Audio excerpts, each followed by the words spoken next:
Ce programme est financé par les amis et partenaires du ministère de Joyce Meyer. Si vous êtes intelligent, même si les choses vont bien dans votre vie maintenant, vous vous levez toujours un peu plus tôt chaque matin et vous passez un peu de temps avec Dieu parce que vous avez besoin de cette huile supplémentaire.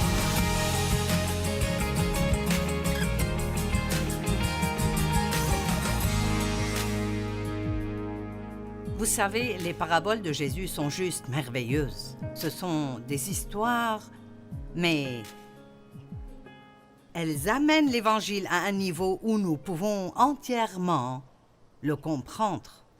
Je n'aime pas les choses qui semblent spirituelles, mais je ne comprends pas. Elles semblent merveilleuses, mais je ne sais pas ce qui a été dit. Amen. J'aime rentrer chez moi avec quelque chose que je peux garder et m'en rappeler. Donc, la plupart d'entre vous, si vous étiez hier soir, la chose dont vous vous rappellerez est « Je ferai plus de bien que je ne ferai de mal ». Combien d'entre vous sont d'accord? Vous vous rappellerez cela d'hier soir? Vous n'êtes pas fait pour la culpabilisation. D'accord. Nous n'avons pas le temps de parler d'hier soir. Nous allons commencer à Matthieu chapitre 24, qui est un chapitre dans la Bible à propos des signes de la fin des temps. Tout le monde veut savoir quand Jésus reviendra et il ne nous l'a pas dit parce que il voulait que nous vivions tous les jours comme s'il revenait maintenant. Donc, je vais commencer en disant ceci. Si vous saviez pour sûr, si je savais pour sûr, que dans 3 semaines, le samedi matin à 10 heures, Jésus reviendra, ma question serait, que changeriez-vous dans votre vie?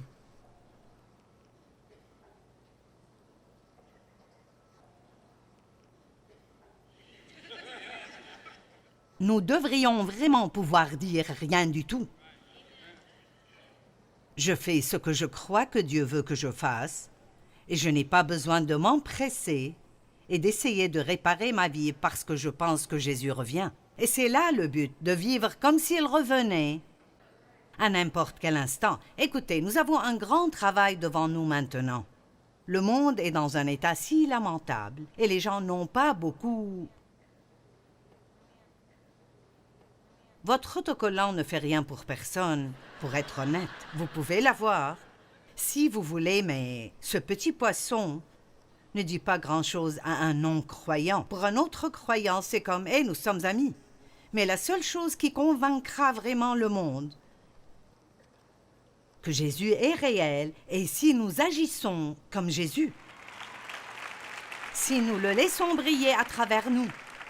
Et pour pouvoir faire cela, il faut que vous renonciez à vous-même et que vous fassiez ce que Dieu veut que vous fassiez. Donc, dans Matthieu 24, il y a une longue liste des signes de la fin des temps. Et beaucoup d'entre eux sont déjà arrivés. Plusieurs d'entre eux, je dirais, sont déjà arrivés. Et donc, sûrement, nous nous rapprochons.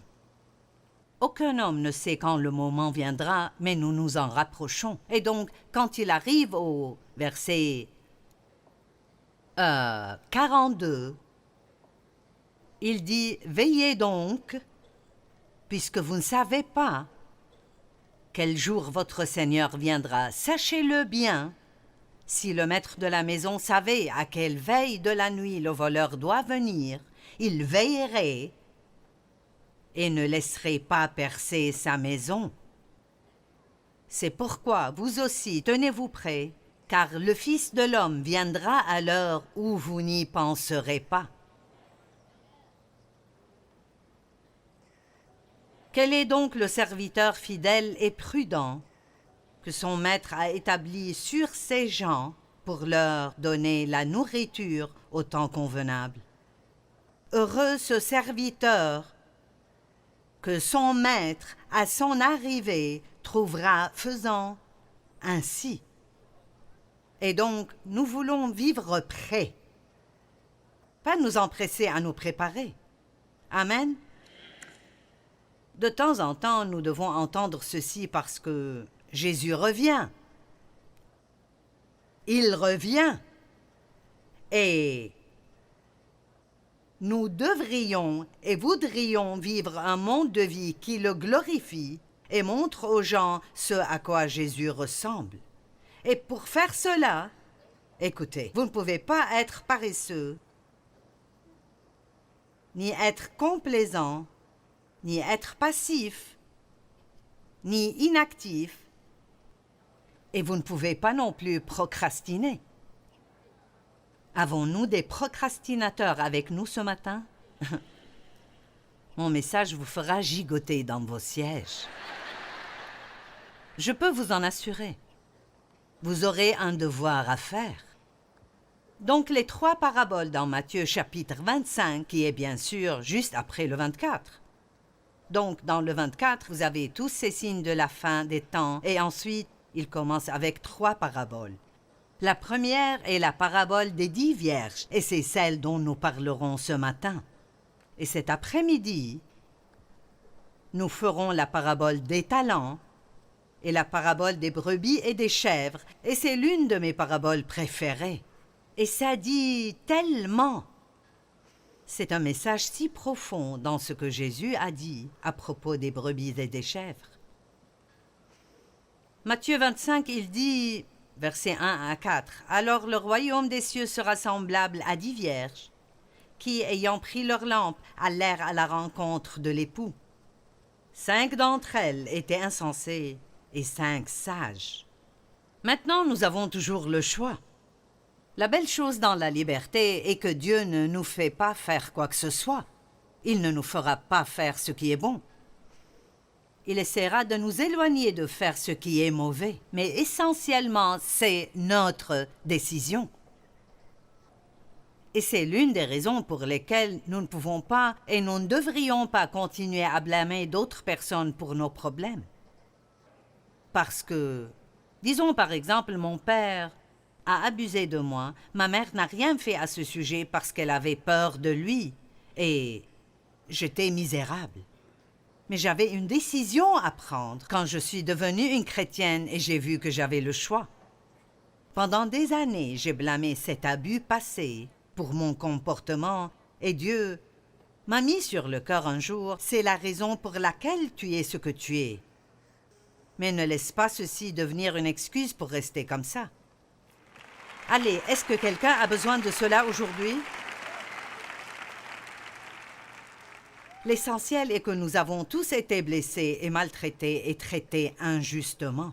Et nous devons nous débarrasser de ces choses et aller de l'avant.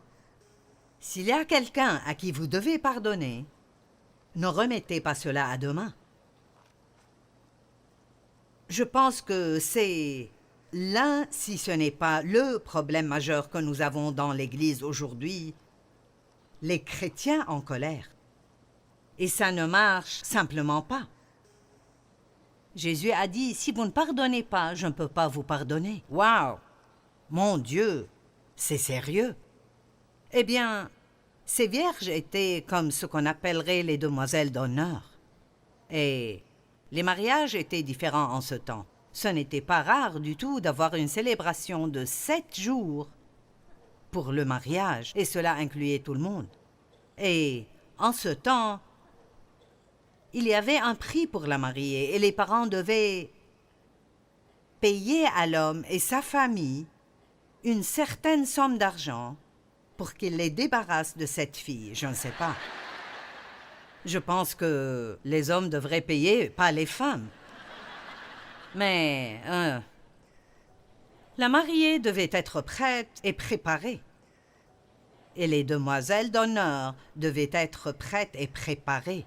Mais ce qui arrivait était qu'elles ne savaient jamais combien elles devraient attendre. Comme aujourd'hui, si le mariage est à 10 heures, vous vous attendez à ce que la mariée arrive à 10 heures.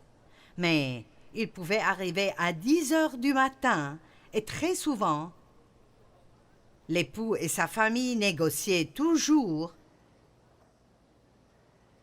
avec la famille de l'épouse. Et ils attendraient, et attendraient, et attendraient. Ils croient qu'il viendra, mais ils ne savent pas exactement quand. Mais les instructions qu'ils ont sont « Votre responsabilité est d'être prêt. » Amen. Donc, nous sommes comme les demoiselles d'honneur, qui attendent que notre époux vienne pour son épouse. Et nous devrions être sages et non insensés. Je veux vous lire quelque chose dans Proverbes 1, 20 et 21, et je pense que c'est très beau. Proverbe 1, 20. La sagesse crie dans les rues, elle élève sa voix dans les places. Elle crie à l'entrée des lieux bruyants. Aux portes dans la ville, elle fait entendre ses paroles. Vous savez ce que ça veut dire? À tout coin de votre vie, à toute intersection de votre vie, la sagesse est toujours là à vous dire « Écoutez-moi ». La sagesse est le bon sens sanctifié. Le bon sens sanctifié. Si seulement nous utilisions plus de bon sens, au lieu de chercher quelque chose de surnaturel, tape à l'œil, utilisez la sagesse. La sagesse est de faire maintenant ce qui vous rendra heureux plus tard. Je veux que vous compreniez cela. La sagesse est de faire maintenant ce qui vous rendra heureux plus tard. Si je vois un évier plein d'assiettes sales le soir et je pense « Ah non, je les ferai demain matin », la dernière chose que je voudrais voir quand je me réveille est un évier plein d'assiettes sales.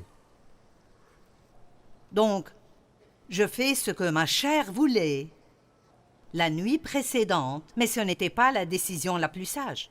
Maintenant, je ne perdrai pas mon salut pour ça, mais nous parlons de comment vivre heureux. Je dis parfois que certaines personnes essaient de chasser les démons et n'ont même pas encore d'autorité sur un évier plein d'assiettes sales. Je pense que nous devons commencer à la maison, là où c'est logique. Amen? Et soyez prêts et soyez préparés. Comment savons-nous ce qui n'allait pas chez les 5 qui étaient insensés? Le verset 3 dit « Les insensés, en prenant leur lampe, ne prirent point d'huile avec elle. » Mais la Bible amplifiée dit « Elles n'ont pas pris d'huile supplémentaire. » Et j'aime ça. En d'autres termes, les personnes insensées ne font que ce qu'elles doivent absolument faire pour se débrouiller. Elles ne font absolument rien de plus. Si vous êtes intelligent, même si les choses vont bien dans votre vie maintenant, vous vous levez toujours un peu plus tôt chaque matin et vous passez un peu de temps avec Dieu parce que vous avez besoin de cette huile supplémentaire. Amen. Et certaines personnes n'ont en fait pas le temps quand elles se lèvent le matin. Elles peuvent peut-être prendre quelques minutes, mais elles n'ont pas beaucoup de temps. Elles ont des enfants et elles doivent aller au travail. Mais vous savez ce que mon mari a fait pendant des années? Il était dans le domaine de l'ingénierie pendant un temps après que j'ai déjà commencé dans le ministère et nous savions qu'un jour il quitterait son travail et viendrait dans le ministère. Mais nous ne pouvions pas nous le permettre en ce temps. Et tous les jours, Dave mangeait son déjeuner et il passait le reste de son heure du déjeuner à marcher dans la région et à prier. Et c'était durant ces temps que Dieu lui a vraiment montré qu'un jour il s'en irait de là et il quitterait son travail. Il savait même que ce serait dans près de 7 ans. Et il a dit à quelques personnes au travail, « Dans 7 ans, je ne serai plus ici. Je serai dans le ministère à temps plein. » Si vous passez du temps avec Dieu, Dieu vous parlera et il vous montrera des choses que vous devez voir.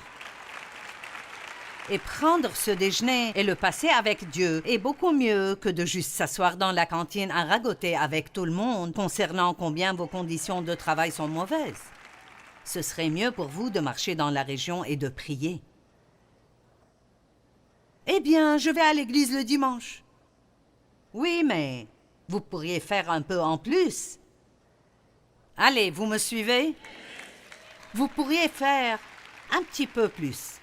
Eh bien, j'étais ici hier et j'ai donné, donc quand le temps des offrandes est venu ce matin, je n'ai vu aucune raison de donner. Et c'est de même pour tout le monde. J'ai donné hier et je suis ici de nouveau. Et je parle de donner, de l'onction que j'ai. Et donc, ce n'est pas obligatoire. Vous avez donné hier, vous n'avez pas besoin de donner de nouveau. Mais vous pourriez faire quelque chose en plus. Les insensés, en prenant leur lampe, ne prirent point d'huile avec elles. Et vous savez, elles n'ont pas fait de plan pour le retard. Quelqu'un ici recevra quelque chose. Combien d'entre vous ont tendance à être en retard à beaucoup d'endroits où vous allez? Allez, soyons courageux, d'accord? Vous savez pourquoi? Parce que vous ne faites pas de plan pour le retard. Vous avez toutes ces choses que vous voulez faire avant de quitter la maison. Certaines personnes ne peuvent pas quitter de chez elles, sauf si tout est parfait. Mais je vous dirai quelque chose, et croyez-moi, je n'essaie pas d'être méchante. En fait, tout le monde, nous sommes tous en retard parfois, mais si vous êtes toujours en retard et les gens ne peuvent pas dépendre de vous, c'est grossier et sans amour.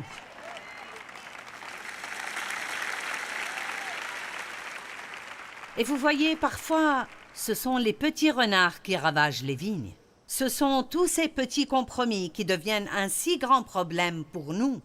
Et donc, quand vous rentrez chez vous, ne soyez pas venus ici juste pour voir ce à quoi nous ressemblons. Certains d'entre vous s'attendaient à voir Joel et je suis désolée, mais c'est mon week-end. Et donc... Mais je veux que vous partiez avec quelque chose. Je veux investir dans votre vie. Et donc, je pense que c'est vraiment bien si nous prenons une décision à l'Église concernant quelque chose. Donc, je veux vous encourager de juste aller chez vous et de commencer à faire un peu en plus. Juste, quoi que ce soit, un petit peu en plus. J'ai commencé la semaine dernière et j'ai pensé je vais essayer quelque chose, je vais m'exercer. À chaque fois que je sors quelque chose pour l'utiliser, je le mets à sa place quand je termine. Quand je vois la vaisselle et je vois qu'elle doit être faite, je la fais. L'autre matin, le vendredi matin, je ne voulais vraiment pas faire du sport. J'ai un entraîneur qui vient 3 fois par semaine et je ne voulais juste pas faire de sport. Mais je savais que je voyagerais demain et je ne voulais pas manquer 2 jours de suite. J'avais le téléphone en main, j'étais prête à appeler mon entraîneur et lui dire « je ne pourrai pas faire du sport aujourd'hui ». Et puis j'ai pensé « non, je le ferai ». Vous voyez, c'est une décision qu'on doit prendre. Et vous savez quoi? Ça fait mal parfois si vous devez faire un peu d'effort. Allez, vous avez besoin de faire un peu d'effort pour faire ce qu'il faut. Il y avait une psychologue sur mon programme une fois, et elle a dit que aujourd'hui, les gens sont si peu accoutumés au manque de confort ou au fait de devoir traverser quoi que ce soit que les gens deviennent profondément déprimés à propos de toutes petites choses qui ne devraient vraiment pas nous gêner du tout. Nous avons besoin de choses un peu plus difficiles dans nos vies. Amen? Combien d'entre vous doivent ranger votre armoire? N'est-ce pas d'une pagaille toutes les choses que nous pouvons annuler? Combien de boucles d'oreilles avez-vous, les dames, que vous n'avez jamais mises? Vous les avez achetées parce qu'elles étaient belles et vous attendez toujours les vêtements qui vont avec. J'ai des chaussures que je n'ai jamais mises. C'est juste, je mets quelque chose et Dave dirait « Oh, quand as-tu acheté ceci? Oh, il y a un an. » Et donc, je dois ranger mon armoire régulièrement et donner des choses à d'autres. Et donc, si regarder toute l'armoire en une fois est trop pour vous, dites juste 15 minutes par jour, je me débarrasserai de trucs. Vous pouvez même utiliser un chronomètre si vous devez le faire, et avant longtemps, vous aurez fini cela. Combien d'entre vous savent que la paresse et la passivité peuvent juste vous surprendre petit à petit? Et moins vous faites, moins vous voulez faire. Et ensuite, moins vous faites et moins vous voulez faire. Et nous ne pouvons pas être comme ça. Donc ce message aujourd'hui est réveillez-vous les chrétiens endormis. Amen. Si vous vous êtes endormi dans n'importe quel domaine et dans votre vie de prière, si vous êtes habitué à aller à l'église régulièrement et maintenant vous vous asseyez dans votre fauteuil et vous regardez l'église à la maison, vous savez, je suis heureuse que l'option soit disponible pour les gens qui ne peuvent pas venir à l'église, mais ça ne devrait pas être une excuse pour que nous n'y mettions pas d'efforts, parce que ce serait reposant pour vous. Mais si on parlait des personnes à l'église qui ont besoin de vous, nous allons pour avoir une bénédiction, mais nous devrions aller pour être une bénédiction. Ayez une attitude différente. Je vais aller là-bas aujourd'hui et je vais prier pour le pasteur en chemin et je chercherai des personnes qui ont besoin d'une bénédiction et avant de sortir de ce bâtiment, je vais être une bénédiction pour quelqu'un. Si nous pensions moins à nous-mêmes et plus aux autres, nous serions beaucoup plus heureux. Donc ces vierges insensées ne voulaient rien faire en plus. Mais les sages prirent avec leurs lampes de l'huile dans des vases. Et ce n'était pas très pratique parce que cela voulait dire qu'elles devaient porter leurs lampes dans une main et ces vases dans l'autre main. La sagesse est disponible pour tout le monde, mais nous pouvons être insensés si nous le voulons. L'un des messages que je veux que vous compreniez aujourd'hui est un seul mot de delay, maintenant. Commencez à faire maintenant ce que vous savez que vous devez faire et vous serez heureux plus tard. Vous pouvez soit rendre votre chair heureuse maintenant et reporter cela et être mécontent plus tard, ou vous pouvez laisser le Saint-Esprit vous guider et faire maintenant ce qu'il vous dit de faire maintenant et penser à toute la liberté que vous aurez plus tard. Combien d'entre vous ont près de 50 ou 60 ans et se disent de tout leur cœur, si seulement quand vous aviez près de 20 ans, vous aviez commencé à mettre de l'argent de côté de chaque salaire, cette période de votre vie. Vous voyez combien de différence ça ferait si nous faisions maintenant? Oh, mais nous voulons faire ce qui serait agréable aujourd'hui. Nous voulons faire ce qui est facile aujourd'hui. Oh, oublions demain. Mais vous savez quoi? Demain vient toujours. Tôt ou tard, nous devons faire face aux résultats de ce que nous avons fait.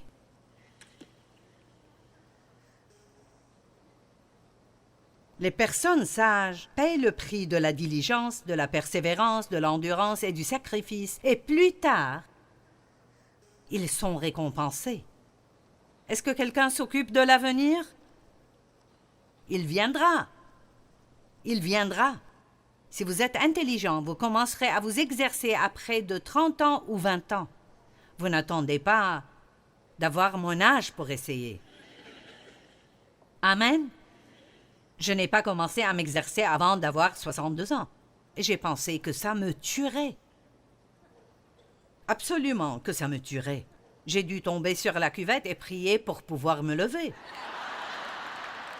Avez-vous jamais été aussi endolori? Ça fait mal. Un jour, j'étais assise dans un bateau et mes jambes me démangeaient. J'ai gratté l'arrière de ma jambe et j'ai senti une bosse. J'ai pensé, oh mon Dieu, j'ai une bosse là, je me demande ce que c'est. Ensuite, j'ai senti l'autre jambe et j'en avais une là aussi.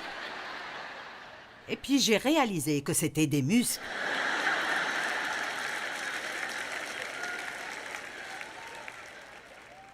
Certains d'entre vous devraient travailler pour avoir quelques bosses. Amen.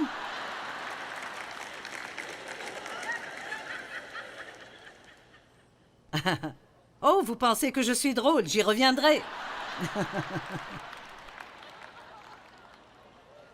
Pensez juste. Mon mari s'exerce, je ne peux pas supporter ça depuis 60 ans. Ah. Et il met toujours des habits de la même taille que quand nous nous sommes mariés. Et il semble avoir 60 ans, mais il aura 79 ans à la fin de ce mois. Wow! Et il est si charmant. et solide. Mais il a payé le prix du privilège qu'il a maintenant. Je veux que vous m'écoutiez. Est-ce que quelqu'un est prêt à payer le prix aujourd'hui pour les privilèges que vous voulez plus tard dans la vie? Alors vous devez rentrer chez vous avec un nouveau mot maintenant. Eh bien, maintenant est le moment de faire ce qui est bon. Ne reportez pas cela à une autre fois, mais faites-le maintenant.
quên